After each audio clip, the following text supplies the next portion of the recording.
Hey, Jessica, thank you for being flexible with me. I totally forgot about that meeting I had to go to. So I'll do my best here at answering your questions over this YouTube video. So number one, I'll start with, um, first of all, thank you for being such a wonderful student in social studies in sixth grade. I always remember your wonderful attitude and how you always came to class ready to learn. So I appreciate that. Thank you so much. The questions.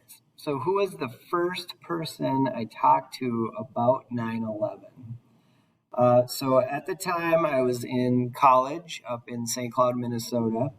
I was in my apartment going to getting ready for class, and my roommates and I were walking out the door, and one of them, this was pre-cell phone, by the way, so we didn't have internet like we do today on our phones, so information was mostly we got through television. So the TV was on, and as we were walking out to class, one of my roommates mentioned that Twin Towers were hit. So we started talking about it in that moment as we went to class. And at that point in time, it was just one of the towers that was hit.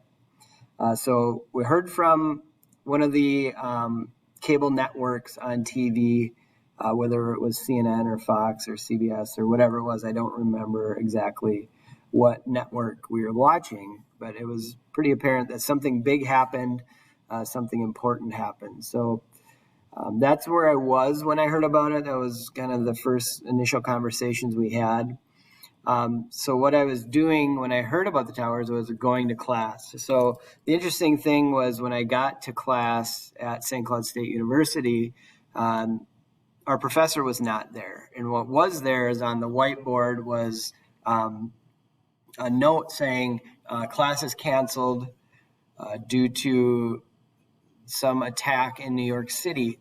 And the weird part is we didn't necessarily know that it was just contained to New York City, Washington, D.C., and that fourth plane that crashed in Pennsylvania. So it was kind of, I don't want to use the word panic because nobody was really panicked. It was more, we were very unsure of what was happening. And so the message in my classroom was to go home, go to where I was living at the time and just kind of figure out what our next steps are as a country.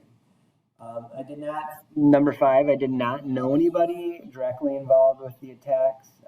Later on, like later years, 5, 6 years later, you would talk to people about the attacks, and people would tell stories about their grandma or aunt or uncle that was in the building or in St. Cloud or in New York City or the Pentagon, but nobody directly. The only personal connection I had was about 2 weeks prior to 9/11. I was on a family vacation in New York City, and we drove right underneath the Twin Towers, and I got to see in person the scale of the size of those buildings. So it was kind of weird to know that I had literally just been there weeks before. So question 6, how did it change my perspective? I guess pre 9/11, looking back, we were all pretty naive to the things going on outside of the United States. And that could have been just my age at the time. But it really didn't have more of a global outlook. It was more of just contained to what was happening in the United States. Since then, I've challenged myself, my perspective, to open my eyes up to other ways of things, other people, other cultures, being more responsive culturally to those who are different than mine, which I feel has opened my life up to in a more positive light. So that's helped change my perspective. What was I thinking when I heard and saw what happened on 9/11? I was mostly thinking of the people who were directly involved, those who were in the planes, those who were in the buildings as we watched that live on TV, and you were seeing people literally jumping out of the very higher stories of the Twin Towers. So my mind was more on them, and just trying to grasp what was happening.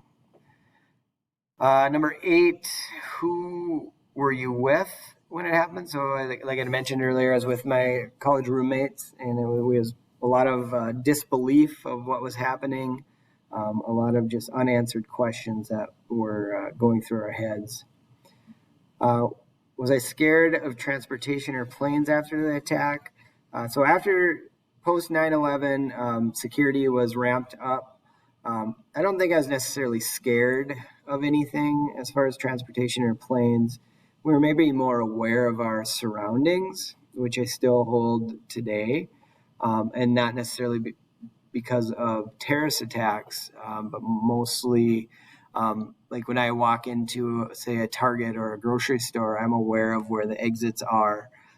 And I don't know if that stems from 9/11 as much as it does from some of the mass shootings that are happening in our country. I'm more aware of my surroundings in those regards.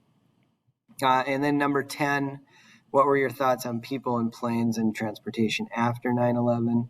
Kind of the same things. As far as people, though, like I had mentioned earlier, I feel a lot of the perspectives that I had prior to 9/11 of those different from me, whether it was racially or religiously. I just wasn't really aware of those differences. And now I seek those differences. I seek to understand more of where people are coming from. And I find a lot of good in a lot of just good people in those people who are different from me. And it just broadens my understanding of our world in general. So I hope this helps. I think you'll do a wonderful job at writing your paper. Please feel free to email me with further questions. Thank you, Jessica.